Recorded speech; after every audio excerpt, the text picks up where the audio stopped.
So prepping is all about keeping your family safe during uncertain times. But here's the truth. Far too many preppers, without even realizing it, make mistakes that put their families in even greater danger. In today's video, we're exposing the top 5 prepping mistakes that could unknowingly put your families at risk, so you can avoid them and truly be prepared. Well, hi everyone, welcome back to the channel. If you're serious about preparedness, faith, and protecting your loved ones, go ahead and hit that like button and subscribe to the channel. With that, let's jump right in. So mistake number 1 is stockpiling without rotation. Far too many people will stockpile food and supplies. The problem is, of course, that expired food not only has zero nutritional content, but can also make you sick.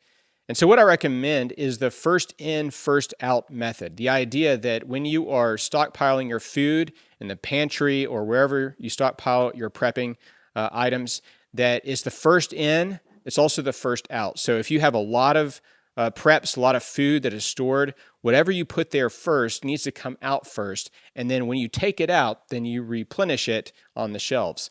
So this idea is so important because, we'll buy a lot of food and we'll put it down in some kind of prepper room or some kind of closet or wherever it is, your basement, and we forget about it. And years pass by and all of a sudden something happens, an EMP attack, there's some scenario, grid down situation, and we are needing food. You can't go to the grocery store and just get food, so you need to go get food. But when you go get it, it's all expired and no good. So it's important to stockpile that food with a rotation, the first in, first out.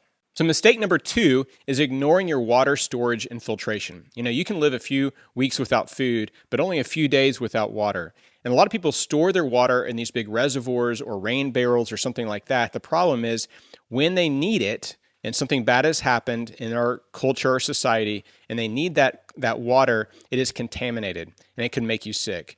And so my recommendation is to get some good filtration systems, whether it's like a big Berkey type system. I'll drop some links down below for things that I recommend, but some kind of filtration system that could accommodate not only an individual, but even a whole household, so that you can just dump that water into the top of the reservoir. It comes down clean for your family. So this is a very important thing because probably it may be actually the most important thing of all of these, because you need clean water for drinking, for cooking, all those kinds of things. So certainly we can't make the mistake of ignoring our water storage and filtration. So mistake number 3 is focusing only on your gear and not skills. And far too many of us are guilty of this, where we love to go purchase really cool knives and tools and fire building kits and emergency communications and ham radios and everything else. But if we don't know how to use them, then that could be a real big mistake for our families as far as putting them in even greater danger. If you don't know how to use certain tools, or if you don't have various skills like even self-defense or how to handle properly and safely a firearm, things like that. And so my recommendation is to really take inventory of the gear and the equipment, the tools that you do have, and ask yourself, do I know how to use these? Can I build a fire? Can I actually shoot safely and handle a firearm properly that's not going to hurt myself or others? Can I use tools that are in my workshop? Can I do these skills like gardening even? Animal husbandry, this old lost art, it seems today, of animal husbandry. We've got a family garden, we've got goats and chickens, that kind of thing. But, if I've never done it before, if I've never had a garden before, or if I've never taken care of animals before, then it's going to be very difficult. And so if you're thinking about these scenarios for which you're prepping, well, this is a big part of it. So don't only focus on the gear, also acquire the skills needed so that you and your family can survive. So mistake number 4 is failing to include your family or others in your plan. I know a lot of guys that they are gung-ho, they get all motivated to start preparing. They see the danger coming, they see the likely scenarios that could happen in their lifetime, and they get all excited. They start buying the gear, maybe acquiring the skills, those kinds of things, but they've never really sat down with their family members, their wife, their children, or whoever in their household, or even their close neighbors, their community. And therefore, they're doing this all alone. And that's the problem. When someone is doing this all alone and something happens in society, or something happens where the whole family is then pushed and really shoved into needing to survive as a family, Well, they don't know what to do. They don't have the skills, the knowledge, or even the motivation at that point because they've never been taught it in the first place.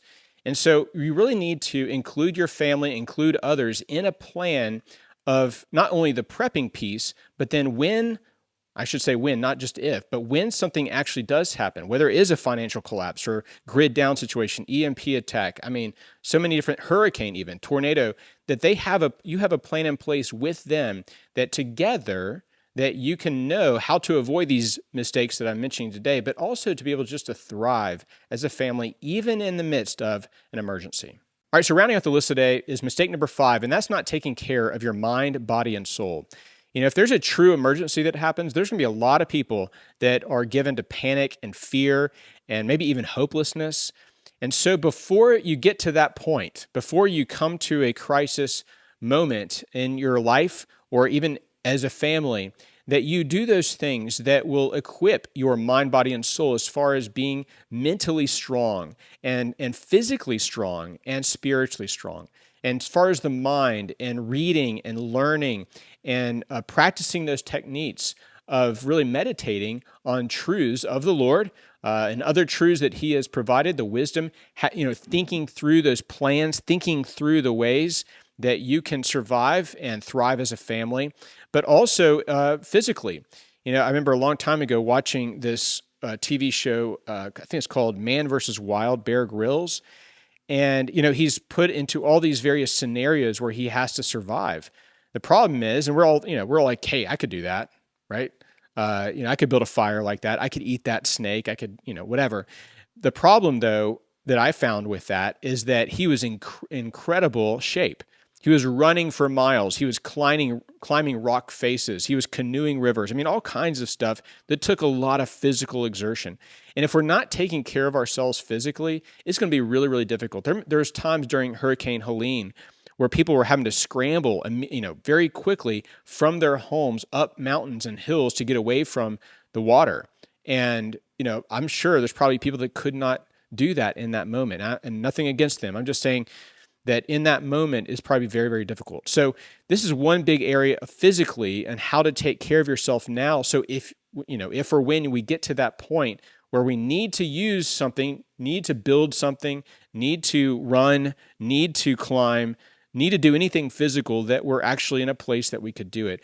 And then spiritually, having that fortitude of the soul where you can know in that moment of crisis or panic that your hope is in the Lord, that He is sovereign, that He is good, that He will take care of you, and that you're trusting Him. And it gives you a peace that really passes all understanding. So I think right now, if you can, to really invest and cultivate a mental and a physical and a spiritual fortitude so that you can really thrive even during times of crisis.